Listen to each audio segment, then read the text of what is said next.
Hi, in this module we'll be discussing one of the most important configuration of Splunk, that is clustering. The term clustering refers to set of nodes performing identical activities in order to achieve high availability, data integrity or performance boost.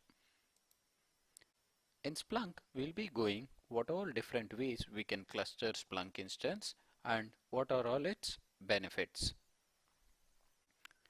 In Splunk, mainly we have indexer cluster where data is replicated between multiple indexers.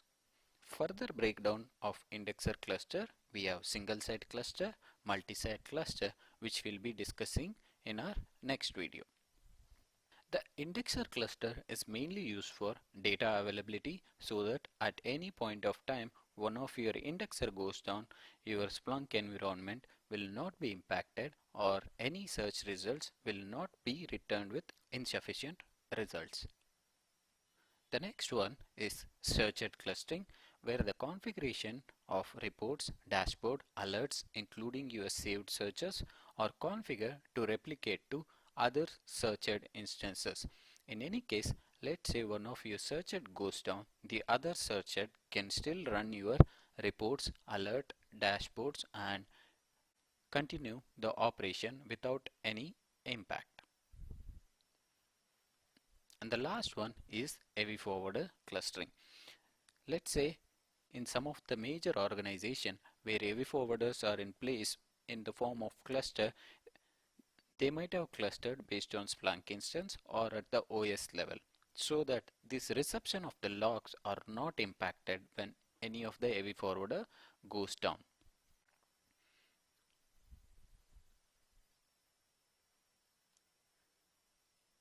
Before we proceed on understanding deep about clustering, indexer cluster, searched cluster and heavy forwarder clustering, we also need to understand what are all the disadvantages of not having a cluster.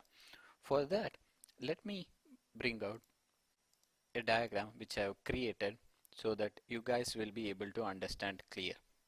From our previous modules, we know that this is how a typical Splunk architecture looks like.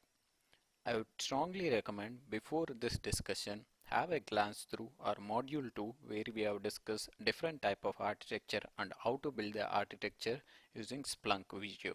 I've used the same tools and same diagram which we discussed in the module 2. This is just in order to understand why we need a clustering in Splunk.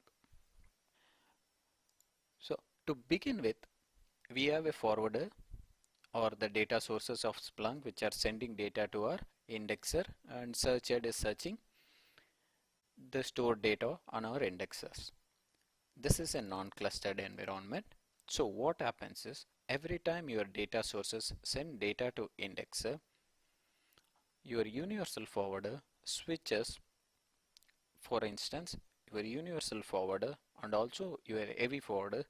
If it has a group of 3 indexers, it switches to each indexer every 10 seconds to 30 seconds depending upon your configuration.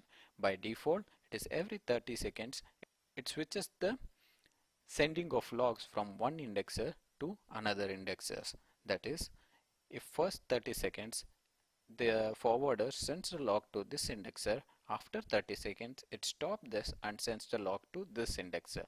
Let's say these indexers are not clustered, so at the end of day, out of 100% of the logs that are received, 33% of the data is here, 33 here, 33 here, etc. So the 100% of the data is distributed among your 3 indexers in a non-clustered environment. In that case, let's say all are up, I'm able to search the data and I'm able to get 100% of the result.